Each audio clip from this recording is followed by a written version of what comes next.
Hey everyone, how you doing? This is Amon Green, Green Bay Packers all-time leading rusher, and you're watching Packers Total Access Live, your daily source for Packer content. Go Pack, go!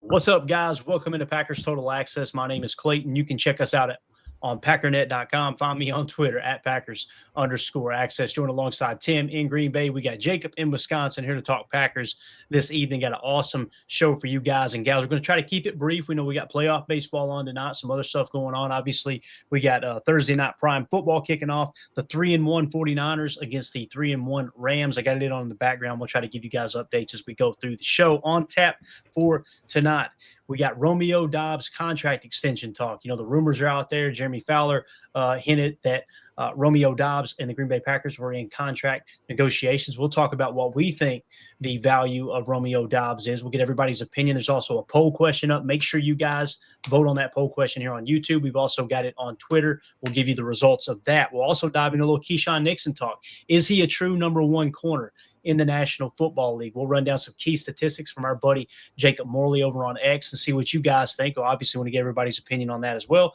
And then if we have time, we'll jump into the team rankings through the first quarter of the season. Where does Green Bay's offense rank? Where does their defense rank across the rest of the National Football League in key statistical categories? Before we get into all that, if you guys would do that YouTube stuff for me, hit like, hit subscribe. If this is your first time tuning into PTA, welcome. Thank you for making us a part of your evening. We're not experts here. We're not insiders. We're not media members. We're fans just like you, talking Packers on the daily. We're doing film breakdown, pregame shows, postgame shows, and we cut up and have a good time along the way. So if you're looking for that type of content, make sure you click subscribe and make sure you click the bell icon so you're notified every time we do go live. Tim, Jacob, what's up, fellas? How we doing? Ready to talk some ball, man. We got the beard back in the building. What's up, beard? How you doing, guys? I listened to the show. I should have been on the conspiracy part. I'm really honestly disappointed that I missed that. That's what happens, Jacob. We feel comfortable breaking it out when you're not on the show, because if you're on the show, something bad's going to come out of it. You know what I mean? It's just the way it works. You'll get us believing in all kinds of stuff. I know how you are, man. It's true. It's true. We need to bring back the conspiracy sound drop too, by the way, don't we? That was a hit. If you guys don't know, it was Jacob's Conspiracy Corner with the little UFO floating around. It was absolutely awesome. Bigfoot was in there. He was, wasn't he? Bill Belichick coming out with his shirt off. Tinfoil hat. It was perfect. Yeah, we got to get that Jones. yeah, for sure. All right, man, let's dive into it. Let's talk a little Romeo Doubs here. Obviously coming off a really solid game, a 3-touchdown game against the Dallas Cowboys. Jeremy Fowler hints the Packers and Romeo Doubs are in contract talks. Now, anytime this type of stuff happens, you got to ask yourself, where did the leak come from? I'm about 123% sure this came from Romeo's camp, right? So you got to ask yourself, why is his agent leaking out that they're in contract negotiations? Is it to put a little extra pressure on the organization to get it done? They know the fans would get loud, especially. I think it's funny, Tim, you were the one that mentioned it first. I hadn't heard it yet, and I went and found it on X like you were talking about. It's pretty wild, man, that he has a 3-touchdown game, right? And all of a sudden this gets leaked out. So I think it is the agency, Romeo Doubs' agent, trying to get a little extra. Hey, let's get the crowd a little loud, because Romeo had a huge night, and that he did, man. Yeah, and all he's got to do is follow it up, right, and continue to build off of that. And he's going to make a great case for himself, make it a little bit harder for the Packers to get it done. But I think the fact that this got the ball rolling, so to speak, and we've kind of confirmed it, that there is some chatter. I think it's better for the Packers at this point to get a deal done sooner than later, because as we progress through this season, man, and I got a feeling Rome's going to continue to ball out, and it's going to kind of put the ball in his court, you know, as far as the negotiating strength and strong points. So I think sooner they can get a deal done, the better. But bottom line, he's going to want his money, you know, and I think we should pay him. I don't think I've been shy about saying that. I'm sure there's people that might disagree, and you know, there's a ton of young talent on this team that, you know, payday is going to be coming. It's going to be hard to balance those books, but I think Rome is proven to be a reliable target, and probably has the best chemistry of all the receivers right now with Jordan. So I think they should get a deal done and get it done soon. But definitely the chips are stacking up in Rome's favor right now. based on what he's been doing on the field. Yeah, and there were several tweets, Jacob, that went out. This one by JPA, who's got like 300,000 followers. He said, report, the Packers have, quote, broached the idea of a contract extension for Romeo Doubs, according to Jeremy Fowler of ESPN. The team has no interest in trading him, and he's appeared to move past his frustration with the team about his role. He's looked like the Packers' clear-cut wide receiver one so far this season and is setting himself up for a nice payday. So we'll talk about all the statistics and everything there. How do you feel, before we dive into the stats and where he actually ranks across the not just the Packers, but somewhat the league with PFF and other things, how do you feel about this, man, with Romeo Doubs? Everybody, make sure you go vote. Go vote on how much money you would be willing to pay.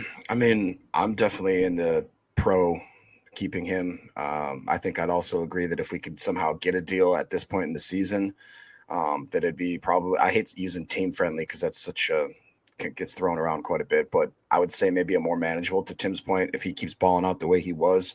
I really like what J. Cole says. Do you think it'd be franchise tagged if they aren't able to sign him? I would doubt that personally. That's a lot of money, right? That's a lot of money. And I just don't think that that's the type of thing they want to do to Rome. I really do like the way that it seems like his mental health has really taken a 180. It seems like he's much more charismatic, more happy on the field, and I like seeing him like that. We have to remember that Christian Watson is coming back. We did already kind of give him a little mini bag, little handbag, if you will. But I don't know, man. I really do like how he's fitting in this team. We can go back to Jake Cole's. I highlighted Joe's comment here where he says, man, I sit in a lot of traffic, so I listen to a lot of podcasts and channels. That final drive, LaFleur should have just thrown the playbook out and told Love, just get Rome the ball at all costs. I kind of like that mentality because, I mean, it's not like he didn't have the hot hand. Can you imagine if he comes out of that game with 4 touchdowns? One of them's a game winner. I mean, his stock skyrockets pretty much, and I really do think that he is our number one at this point. It's just I'm a little nervous what happens down the road. Jason Y brings up a decent concern. He says with the concussions he's already had, I don't know. I'm not throwing any shade on Rome, but that is a variable that you have to consider when you're paying a lot of money. So. But I'm definitely pro keeping him. Yeah, me too, for the right price. And that goes for any Packer, right? Me and Tim, we kind of talked about it a little bit earlier. We'll get into the poll question here in just a second and get your all's take on that. When you look at the statistics so far this year, and again, it's young in the season here, in terms of yards, he's leading all of our receivers in yards with 179 receiving yards. Matthew Golden is second at 126. Keep in mind, Tucker Kraft, the tight end, 225 receiving yards, leading the team right now. So again, Romeo Doubs leading all wide receivers in yards as it sits right now. Also receiving touchdowns. This is the big one. Romeo Doubs, 4 touchdowns on the year. Tucker Kraft, 2. Then John Fitzpatrick and Jaden Reed each got 1. That rounds out the 8 touchdown passes that Jordan Love has thrown so far in this young season. Receiving EPA, Romeo Doubs leads the team at a plus 15.3. Look at Matthew Golden at a plus 9.5. Let's go. Then Malik Heath plus 2.3. Jaden Reed plus 2.3. Then Dontavion Wicks a plus 0.6. Savion Williams is rounded out there at number 6 at a minus 0.7. So again, Romeo Doubs, in terms of receiving EPA, is leading the team. When you look at the PFF grades, PFF hasn't been very kind to him. Okay, starting in week 1, 74, solid grade, right? Then he dropped to a 64, a 51 at Cleveland, and then a 62 against Dallas. This is one of the reasons why I like PFF to a certain extent, is because you can just see the 3 touchdown passes, and it's easy to fall in love with that. I know points are what wins you games, but boy, oh boy, receivers, tight ends, even running backs, they can appear way better than they actually are.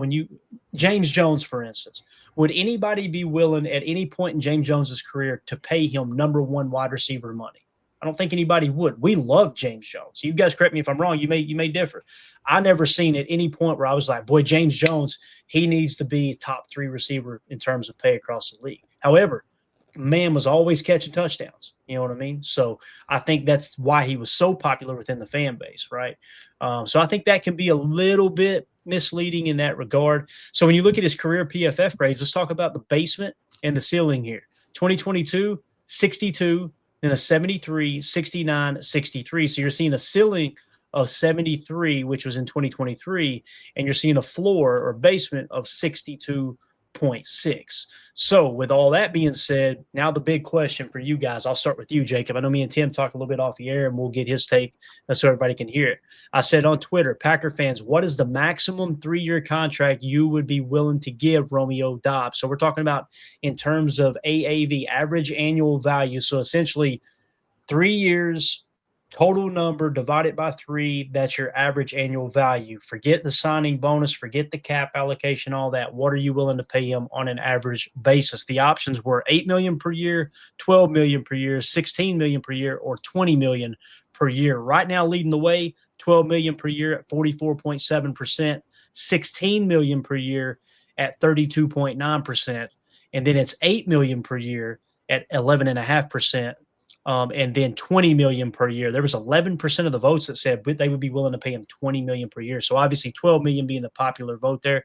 Jacob, you have the floor, and I'll check the YouTube poll results.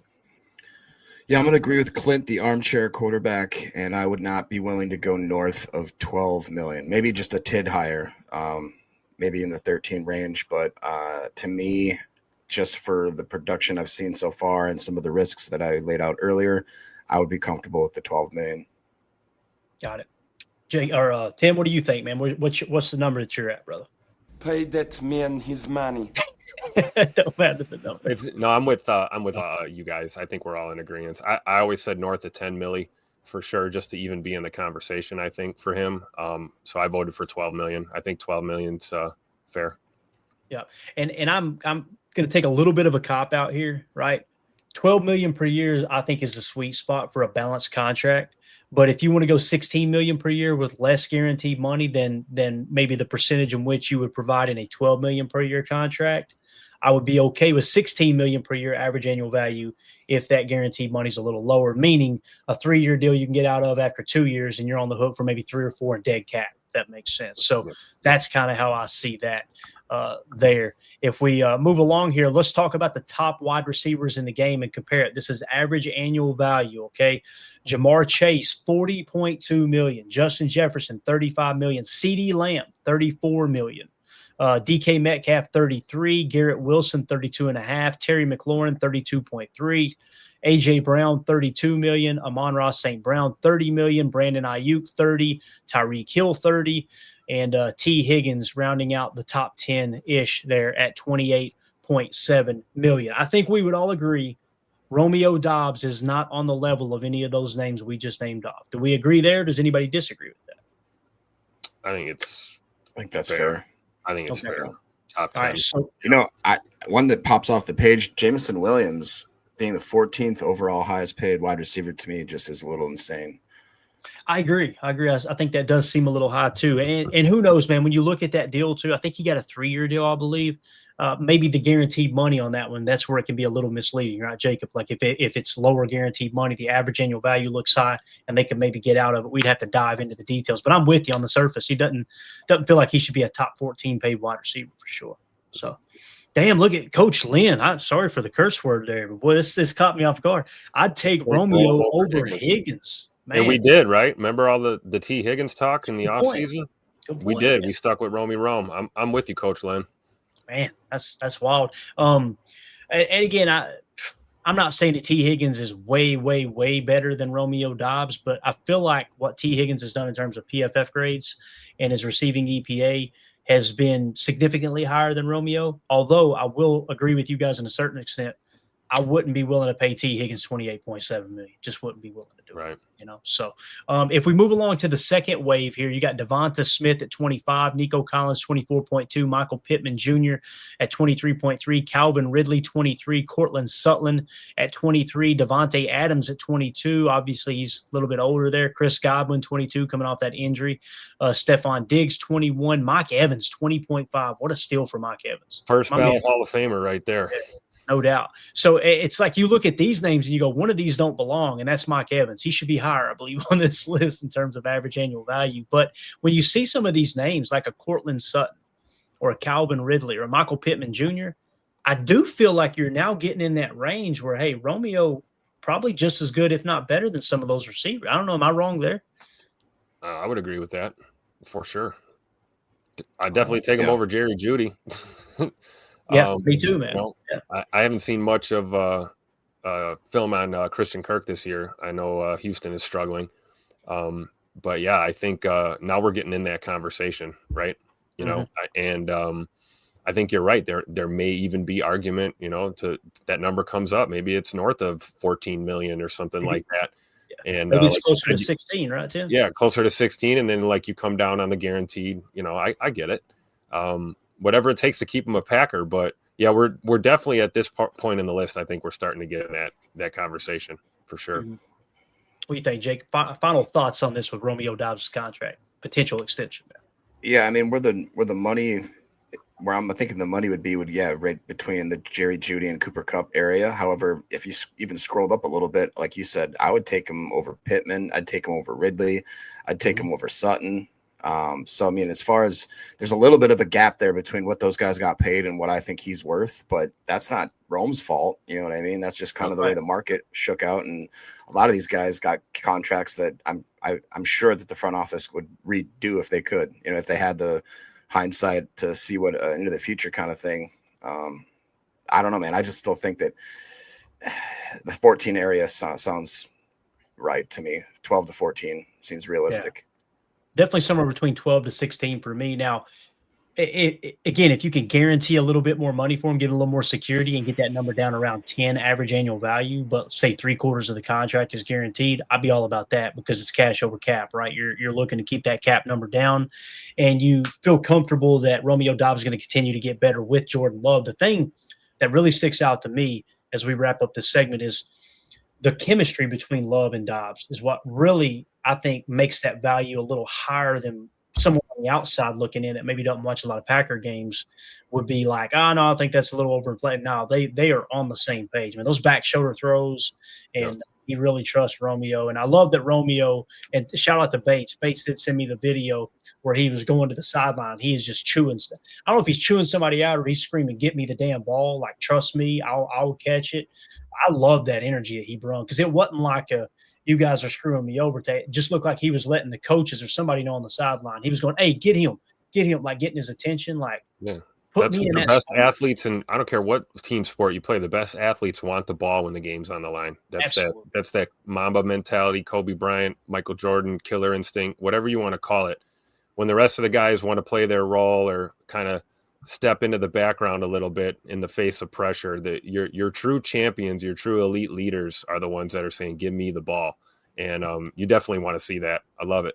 Yeah, as Bates says here, love to see him fired up. He's definitely come out of his shell now, right? And whatever problem they had last year, that seems to be behind us, which is exciting for Packer fans. So with that being said, if you're watching this video later, we're going to cut this video out of the live stream. If you guys are watching it later, let us know in the comments, what do you think about Romeo Doubs? What would you have voted? What did you vote on that poll question? Was it 8? Was it 12? Was it 16? Was it 20? What do you think Romeo's worth? Would you rather him not extend him? Would you rather him throw the checkbook? Let us know in the comments and make sure you hit subscribe and click that bell icon so you're notified when we go live here in the future. All right, let's move along, guys. Keisean Nixon, you were talking about just now that Mamba mentality, Tim, where, some of the greatest athletes in the history of sports, they wanted the ball. They wanted it on their back. Yep. I remember Keisean Nixon in the offseason said, I'm cornerback 1. I'm CB1. I rolled my eyes. I'm like, Bob. I think a lot of us did. Yeah. I was like, man, we've watched you play, and you're not a bad football player. But cornerback 1, what are we talking about here? Let's dive into it real quick. And I want to ask you guys before we get into the numbers. I'll start with you, Tim. Looks like Jacob might be busy there, unless you're available to Jacob. I'll start with Jacob here. Jacob, do you see Keisean Nixon as a number 1 cornerback? And what that means is across 32 teams, do you think of one of the 32 teams he qualifies as, yes, that dude's good enough to be the top corner on that team? I do. Last game, I think he took a little bit of a step back, just maybe with some mental stuff and just being out of position. But let's not forget that's pretty recently after I think he had, 5 pass deflections in a game, which was just unheard of. Still leads the league right now. Yeah, and like you said, the offseason mentality, him being very vocal at the end of that season, talking about how he didn't really necessarily want to return kicks. Like you said, I kind of rolled my eyes, to be honest. And I said, man, you're talking pretty tough for a guy that hasn't really put it all together yet. But at this point, especially at this point in the season so far, I think that he definitely deserves to be calling himself a CB1. Mm-hmm. Tim, what's your thoughts on the surface here, and then we'll see what the chat's saying about it. Yeah, on the surface as of right now, yeah, he's definitely our CB1 right now. I believe that. And then I think if you did, cross 31 other teams, I think Keisean belongs in that top 30, 32 range in the NFL as it stands right now. But you're right, going back to last season's performance, and we all remember the locker room clean out and how that went last year, and kind of Keisean wasn't the only one saying things, right? we had a couple guys that were saying things that they I don't know, are either saying on another football team right now, or they're looking for a football team to play for right now. But Keisean walked the walk, man. He manifested that, as the kids say, right? Manifest it. He felt like he was the number one corner. He felt like he didn't have to return kicks. That's not what number one corners do in this league. So far, he is, approaching with the occasional slip up. I think he's capable of being one of those pure shutdown guys when it's all said and done. But he's still developing. He's still plenty young. He's still got plenty of ball left to play. I'm just glad he's doing it as a Packer. So I'd put him as a number one corner. Yep, let's go to the chat, see what everybody's saying. Holmes MD1 says yes, he is. Chris says no. Chuck says no. Jen Wright says yes. So we're tied up 2-2 there. Joe said, I can't get over him giving up the overtime catch the way he played Sunday. I'm shocked he didn't get flags from how rough he was. And then in the moment, he just shuts down. I agree on that play where he gave up. It's a bad look. You're in a spot drop. He's thinking my top priority is don't let anybody get behind me. Okay, the play must be over. Oh, crap, it's still going on. Just can't let that happen. Can't happen. And, yeah, you just can't do it. Clint, the armchair quarterback, said, we'll see. All right, appreciate that. Jason Wise said, every cornerback has bad days. So true, Jason. And we hear about it when a cornerback has a bad day. There's some positions you can kind of hide a little bit, Jamal says Keisean he'll be hungry after the last game. He gave up on that toe tap play. He'll learn and be better. I agree. I think that's a great way of looking at it, Jamal. Romero Hill says, I say yes, considering who we have. So maybe just specifically on the Packers. Let's dive into the numbers and see what it looks like here. Jacob, can we hit Coach Lane real quick? Because I agree with this. I love how he developed into what he is now in Green Bay. Yes. I read that a lot. I think he's playing better ball than he did as a Raider, for sure. And we're going to get the best of Keisean going forward. I really believe it.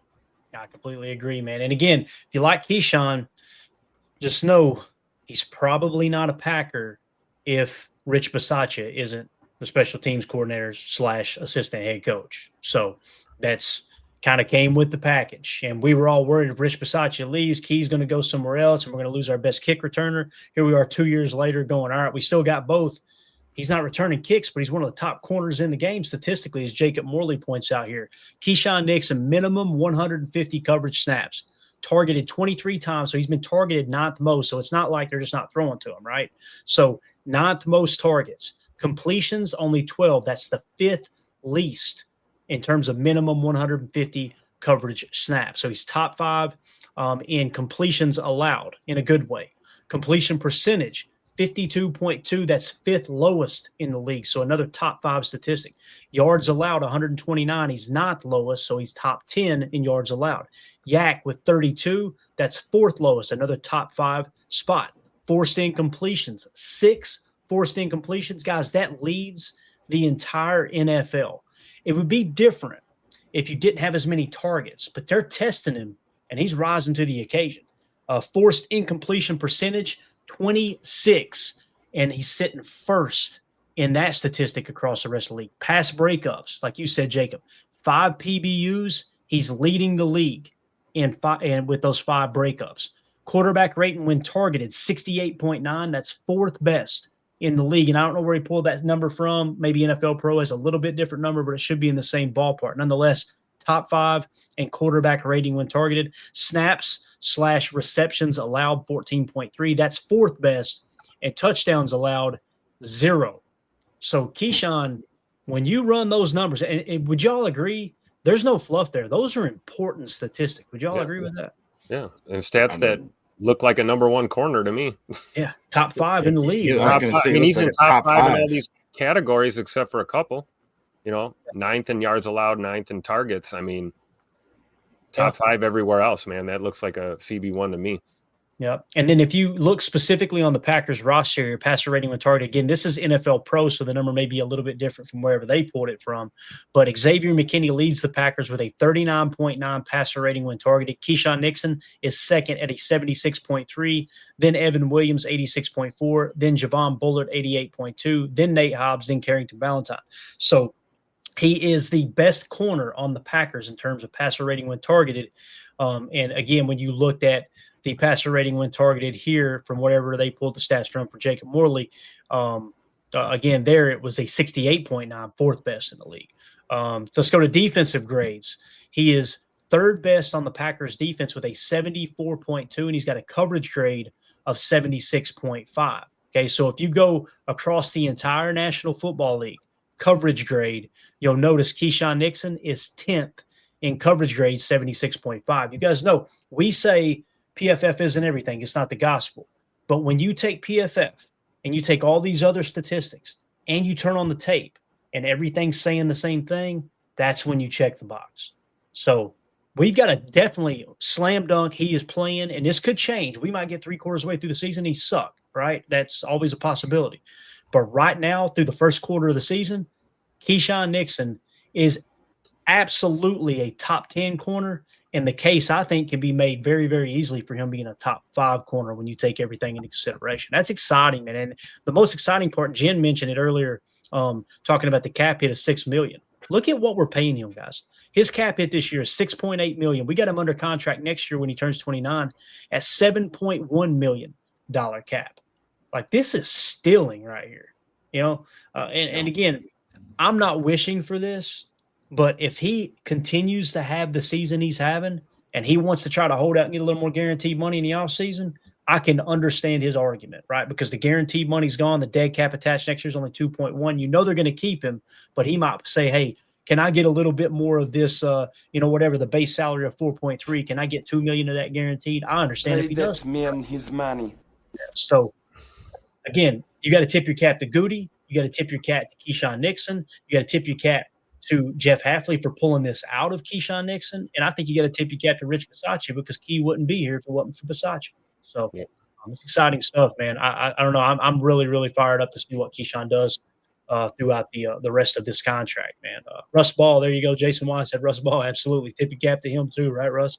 Or right, Jason? Anything else y'all want to add to the Keisean Nixon talk? I know we went through that pretty quick, but I wanted to get your all's take on it. Anything else? Well, you can't teach being a dog.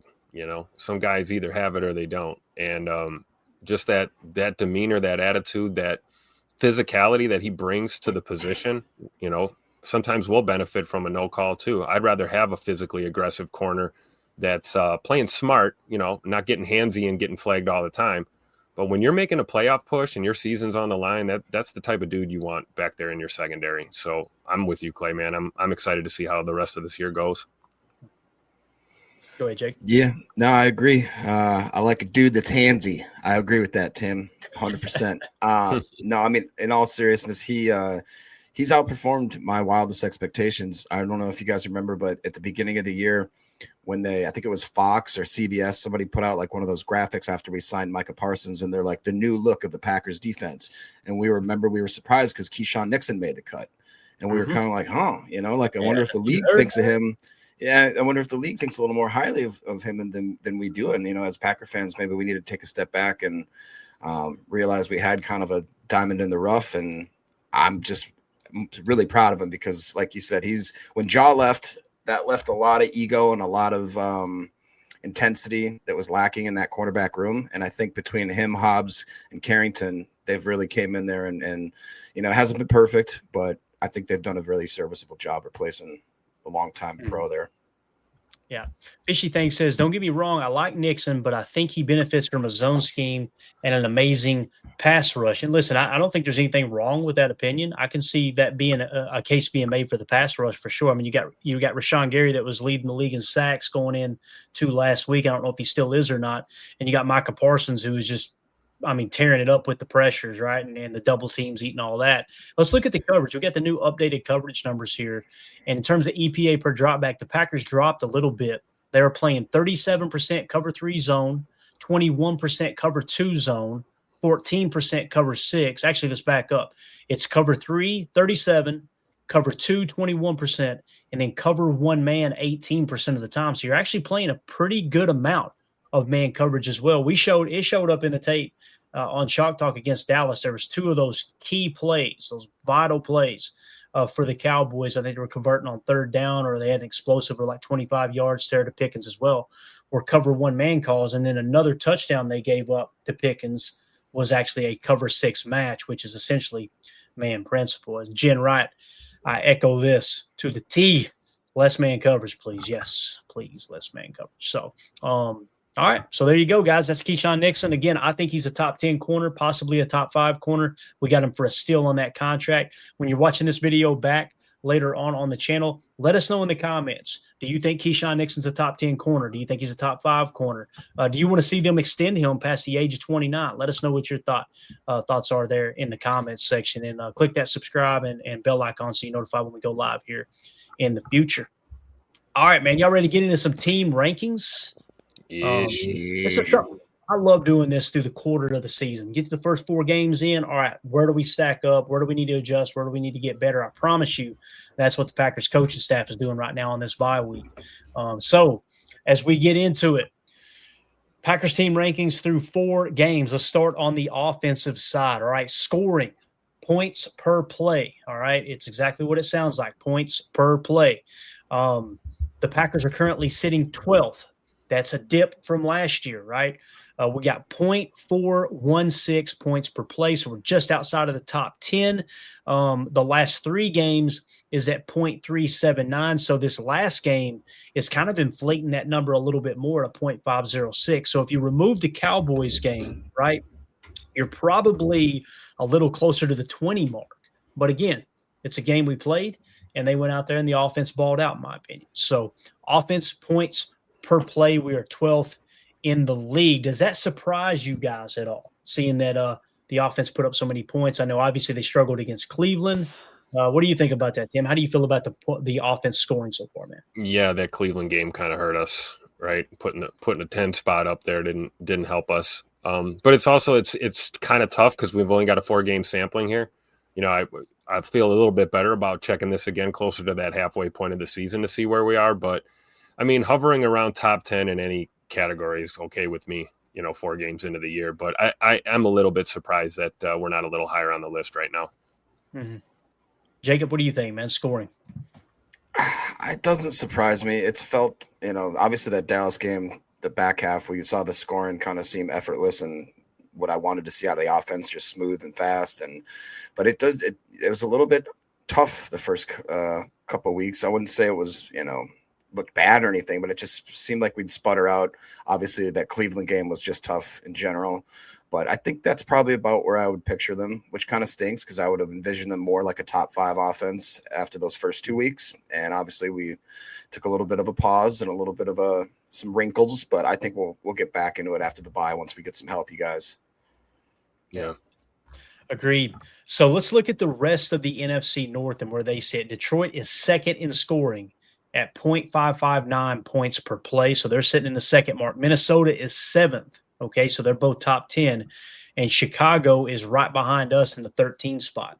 So you've got all of the NFC North teams hovering right around there, around the top 10. Detroit is right back on track. So again, what is the Packers' real defense? Is it the defense that dominated Detroit in week 1, or is it the defense that struggled against Dallas in week 4? I think it's all going to come down to adjustments moving forward for sure. So we'll just struggled against Dallas and Ron Torbert.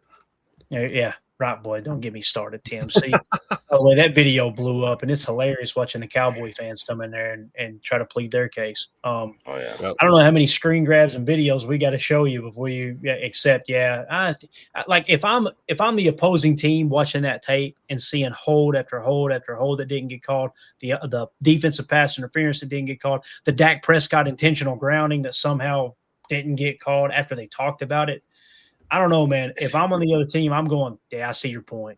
Like, take the L, bub. Like, I don't know what else you need to see to agree with that. Ron Tolbert effect was alive and well, that's for sure. Let's move along to offensive rushing, okay? So running the ball. To me, this is the thing that's brought Green Bay down, right? This is the thing that's hurting us. When you look at yards per carry, we are 25th in the league, tied with Chicago at 3.8 yards per rush attempt, okay, yards per carry. Let's see where the rest of the North sits right now. Detroit is in the number 8 spot, tied 8th at 4.7 yards per carry. Minnesota is right behind them at 4.6. And again, Chicago and Green Bay clustered up there in the bottom third of the league. Jacob, we got to get this run game going, man. Now, the good news is this last game, obviously the last game against the Cowboys, we jumped to 4.7 yards per carry. So just the last game alone, if we had been averaging that through the rest of the year, we're a top 10 rushing offense. You can see it. That would put us in the 8th spot. And people will say, well, Dallas's defense sucked. Their run defense was actually 7th going into that game against Green Bay. So we got the run game going, although over the first quarter of the season, it's definitely been a struggle. What do you think, Jacob? Does that surprise you? What do we got to do to get this thing going, man? No, it doesn't surprise me. And that's more what I meant about the offense sputtering is the run game just it seems like it's never, even when we were kind of cruising, it just didn't seem like what we had with Jacobs and even like Emmanuel Wilson. He was a little tentative. I liked what I saw the back end of the Dallas game. It looked like those guys were starting to break off some bigger runs. I think it all traces back to the offensive line, to be honest. It's tough to get any sort of fluidity and momentum when we're just playing musical chairs out there with these guys. And let's face it, the Packers have never been really quite known for their road grading run defense or run blocking. It's been kind of just one of the best pass blocking games, and we kind of just patch it and make it work with the run game. I was hoping that would change this year with kind of bulking up and getting a little more physical. But once again, it's hard when these guys can't stay, have that steady Eddie 5, and really get some continuity and playing together. I think last year they were together for almost the entirety of the season, and this year it's just been patchwork after patchwork. So I think that I'd have to, if I'm going to blame anything, I'd just say the offensive line not being able to stay healthy and their continuity is what I don't think it's Jacobs. That's for sure. I think that dude's running as hard as ever. It's just, he's got nowhere to go.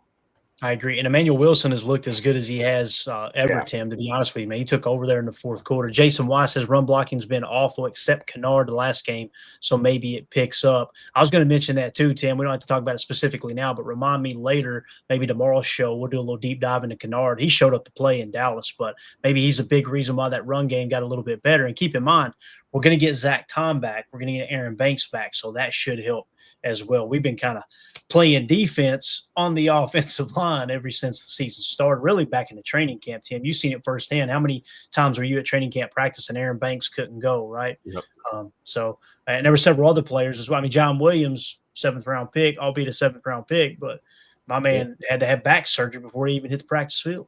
It's true. And we also didn't have our starting center out there until well into the process. Great. So, I think it is when you look at this rushing attack, it's an indictment on the offensive line. And when you're running a Matt LaFleur scheme, right, we see duo, we see pin and pull. It can get complex.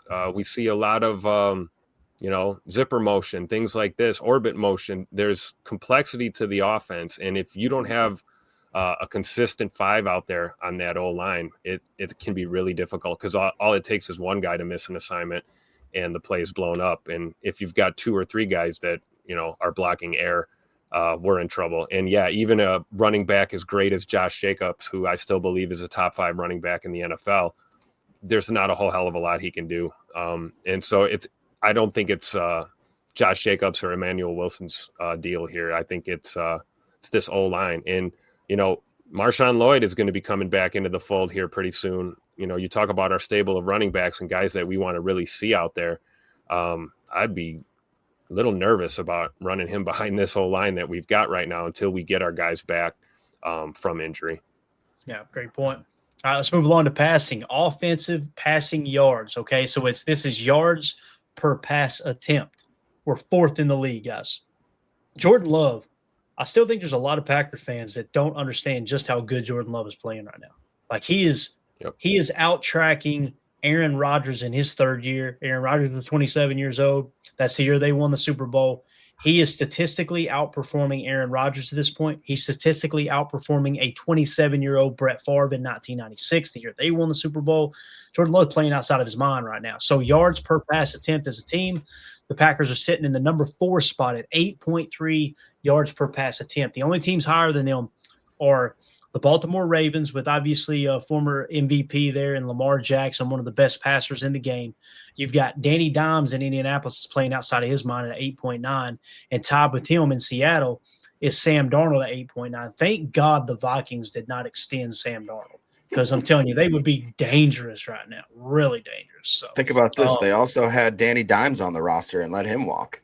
It's crazy, isn't it? Absolutely wild. Just insane. Yeah. So again, Green Bay in the number 4 spot, right? Now, what's crazy is the last game, they actually dipped a little bit at 7.8. So that 8.3 overall, obviously, is due to, the game at home, he had 9.1 yards, or the 2 games at home, he averaged 9.1 yards per pass attempt, he being Jordan Love. So really excited about what the passing game's doing. They're kind of carrying the water right now for the running game. We get that running game going and the passing game stays efficient, it's going to be game on. And I think this is kind of telling. These stats go together. I don't want to take anything away from Jordan Love, Matt LaFleur, and what this passing offense is doing, but it's showing you teams are loading the box and stopping the run. And Jordan's going, okay, we'll just beat you through the air, and I'll take exactly what you give me. I don't care to check it down like I do in Dallas. I don't care to throw it down the field when we need to. Because you see the yards per pass attempt is it's top 5. What else could you ask for? Let's look at the rest of the North here and try to figure out where they're at. Minnesota's actually 8th at 7.7. Detroit's right behind them at 7.6, and Chicago's in the 14th spot, actually tied for 13 at 7.2. So once again, all 4 NFC North teams hovering around the top 10. Green Bay definitely leading the way there. How do we feel about the passing offense here, guys?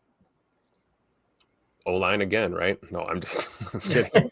And it's one thing I'll say, like, Tim, you bring that up.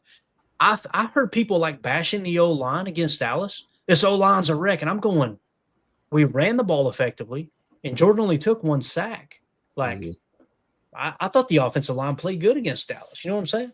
Yeah. Oh, I agree. I'm bringing that up as far as, drawing the connection between getting healthy again and getting a consistent, starting offensive line out there where, Jordan doesn't have to walk out there week to week with a different tackle or a different guard or new faces all the time, moving pieces.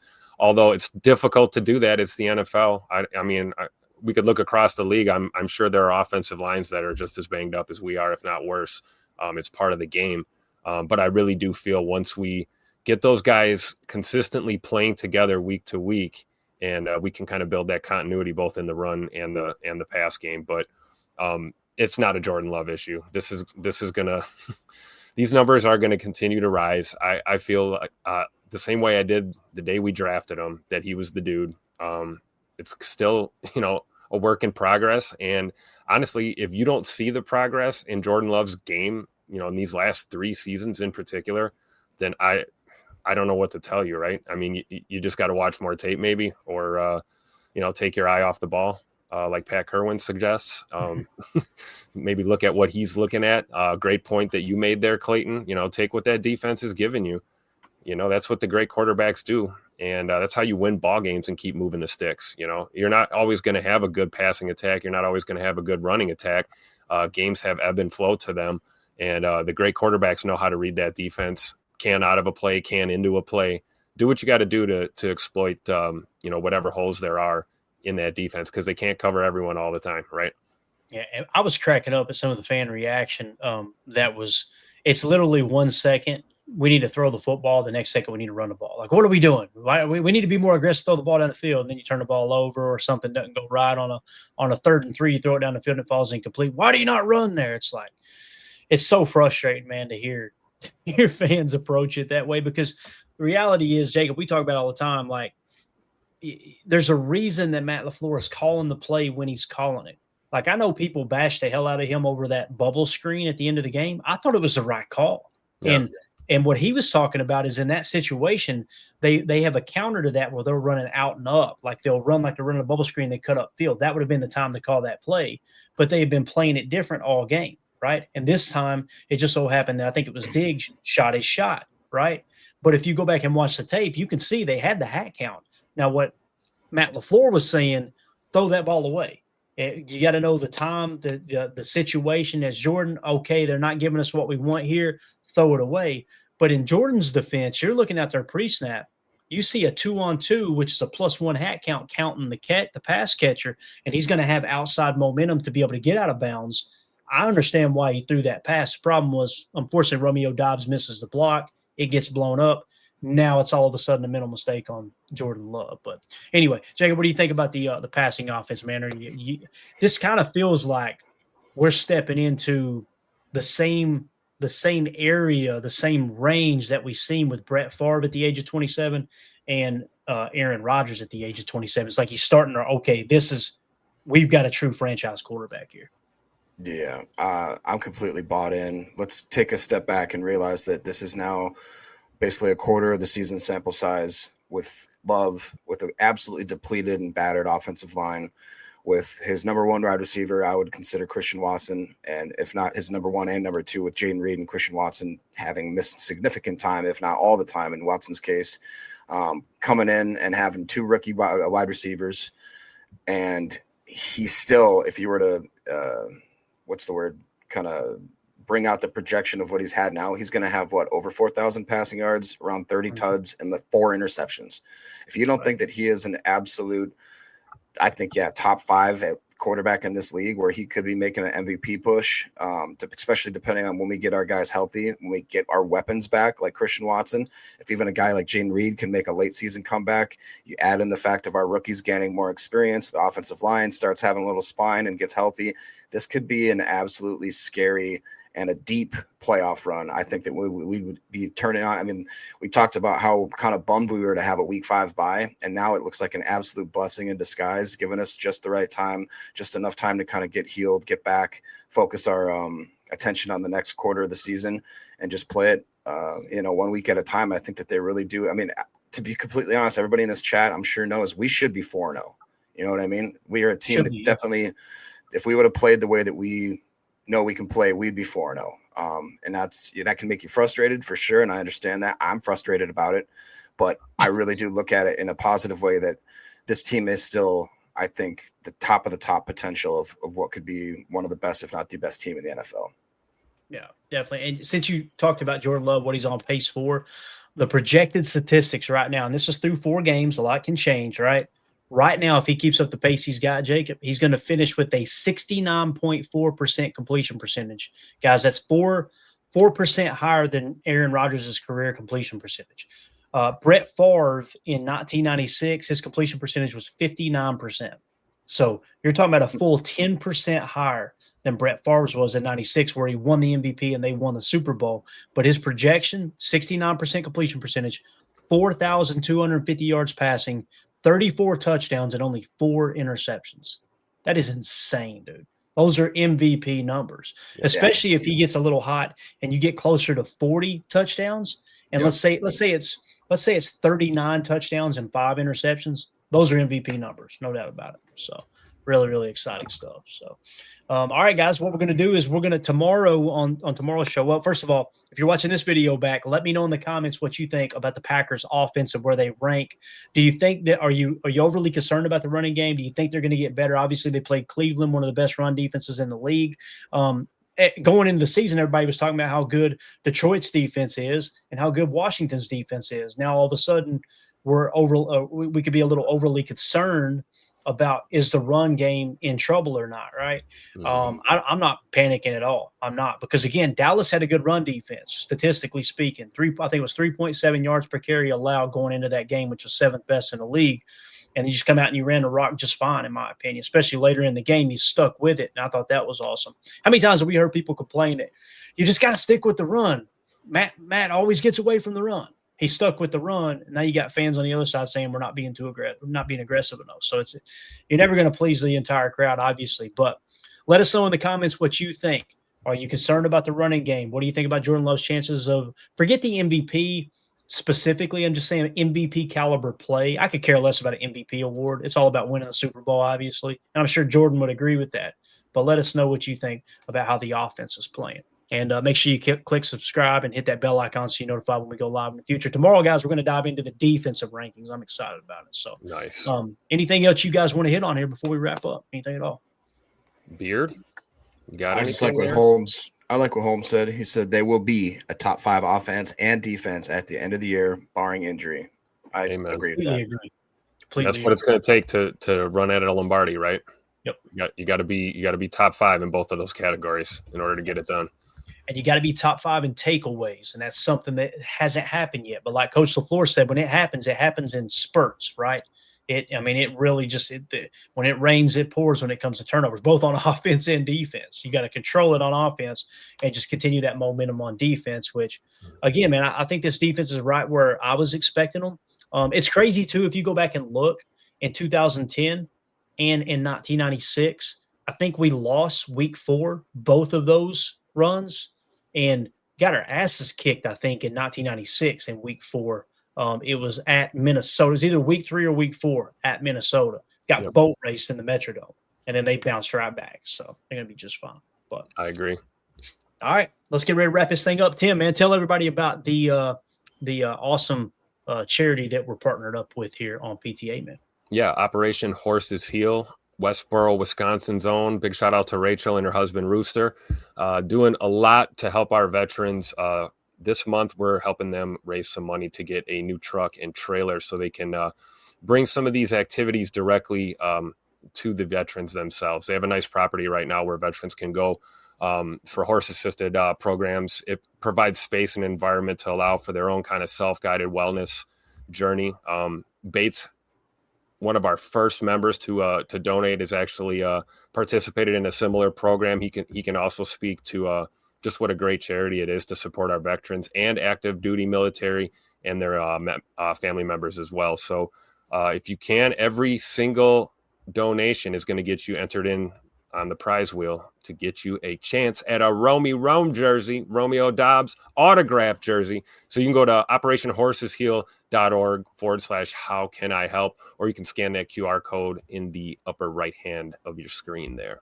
Yeah, and also we got a bunch of people watching on X right now. If you want just easy access to get to that link as well, you want to donate to a great cause and get yourself entered into the Romeo Doubs autograph jersey giveaway, just click on my X profile, and you'll notice pinned there at the top of my X page will be a tweet that I quote tweeted from Tim. So if you click on Tim's tweet there, you'll see the link right there. Click on it, and you can donate right there in that link itself. So again, Absolutely. This is an awesome thing. I've been learning about it. I had not heard about equine. I don't know if therapy is the right word to use, but this is a really, really cool thing. I didn't realize how popular it was. And as Bates pointed out, it's, how awesome. He says, yes, sir, it was awesome. All the vets I was with loved it. Really, really helps. You guys do a little research on it. It's a really thinking outside of the box rather than going and over medicating people and this and that. It's just, hey, let's get out there around some awesome animals. And it's just so cool to hear some of the success stories coming out of other organizations that are similar to Operation Horse's Heel. So absolutely. Don't forget to put PTA in the comments when you make your donation so we can get you all logged in for your chance to win that Rome jersey, man. This is such a cool giveaway, Clay. Thank you so much for bringing that in. No, like I said last night, man, my brother being a veteran before he passed away, him dealing with stuff, obviously being in the Persian Gulf and Operation Desert Storm and all that. It's just I know he's smiling down from the big football stadium above right now, going awesome cause. Glad that you're continuing to help veterans. So yeah, it's a white autographed Romeo Doubs jersey, the away jersey from pristineauctions.com, certificate of authenticity, really cool piece of memorabilia. And I guess the least we can do to give back to the veterans who sacrificed everything so we can sit here in a free country and talk about a silly little game of football. So true. Well said. All right, we're out of here, guys. Appreciate everybody hanging out with us. If y'all would, hit that like button, hit subscribe, click the bell icon so you're notified when we go live in the future. We'll be back tomorrow, most likely. Might have dinner plans. I'll let you know. Maybe we'll take tomorrow night off and reset and get into some more football talk on Saturday. What I'll probably do, since the Packers are not playing Sunday, is we'll probably do a live watch party. And I don't even know. Let's just take a quick glance. I love the fact that we got access to the schedule real quick. So let's see what's going on Sunday. So obviously the Packers got their bye. So a 9:30 a.m. game there with Minnesota at at Cleveland, but obviously it's going to be overseas. So that's we can wake up and watch the Vikings play at the Browns. I'd rather rip my eyeballs out. I had fun rooting against them last week, Tim. As Pittsburgh, Aaron went up there and that was cool. Yeah, that was cool to see. Yep. And then you got a 4:25 kickoff, the Detroit Lions at the Cincinnati Bengals. That should not be close at all, to be honest with you. The Bears are on a bye week. So what we'll probably end up doing is we might do another morning stream and jump in here right around halftime, maybe watch the second half of the game and just talk a little Packers as everybody kind of live watch along type thing. I know Jacob, that's Minnesota Vikings, his second favorite team, so maybe he'll jump in here with us. So my wife says, "Wow, Tim, how do you really feel?" Yeah, no doubt. Tell us how you really feel. Is it a secret that I hate the Vikings? I don't know, oh, well, man. Not anymore. All right. Appreciate everybody hanging out with us, man. Go check out the charity there, Operation Horses Heal. And thanks to everybody who's already donated. Thanks to everybody in the chat. You guys and gals are awesome. We'll see y'all tomorrow or Saturday. Just look for the live stream. Once I get the stream created, we make a decision, I'll put in the comments. So just check back on the live stream link, and I'll let you know, hey, we're going to be going live tomorrow. And obviously, we'll update the date. So, Jacob, appreciate your time, buddy. Good to have you back in here with us, man. Of course. Go Pack, go. All right, man. Everybody have a wonderful evening. As always, let's go out and be the change we want to see in the world, and go Pack, go. Here we go. We're out. Bye, guys.